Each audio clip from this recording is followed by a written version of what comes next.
gis nga opérateur téléphonique yii nii ñu nekkee ci réew mi jaaduwul de am na ci lu jéggi dayo lu ëpp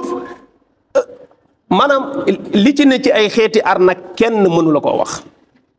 benn gënu cee métti ay xeeti dalton yi lay yónnee ay xeeti message yoo xam ne abonné di fay ay 175 francs ak 350 francs léegi yow ñu abonné la ci loo xam ne sax xamoo lan la boo jëndee crédit ñu la koy dagg. nit nan nga koy abonné le ci barab bu mu xamul da ngay woote téléphone bu coupé rek benn tableau ndax taf xamoo tableau lan la benn ok doo nga ciy nekk booy laal ok bi rek dugg nga abonné mais loolu ñëpp xamuñu ko su ko defee mu abonné ñuy dagg rek te xamul liñ koy dagg lan la sëñ bi loolu war la. jàpp naa ne crédit nii mu chéré war na gën a yomb lool bu baax a baax mën na nekk sëñ bi euro mënuñ ñoo gën a yomb connexion loolu jaaduwul. beneen bi ci des mooy seen employé yi ñuy yor ak bañ leen war a joxuñu leen ko sëñ bi nan nga yoree ñetti bureau ñetti nit nekk fa di liggéey kenn ki retraité ñu jël liggéey ba séddale ko ñaar ñi ci des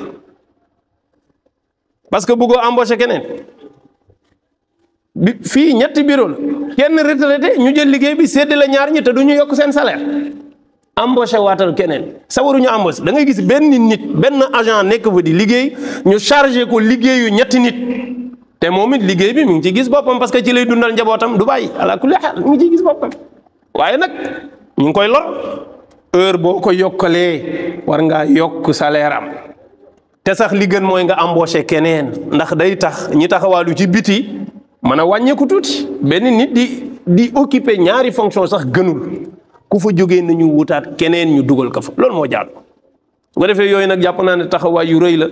dañ koo xeeb waaye ay àq la yoo xam ne dafa dox suñu biir te buñ ko réglé wul fii dañu koy réglé fële ca yawmal xiyaam yal na Yàlla suturaal defal ñu tawfiq ak taysir. Salaamaaleykum wa rahmatulah.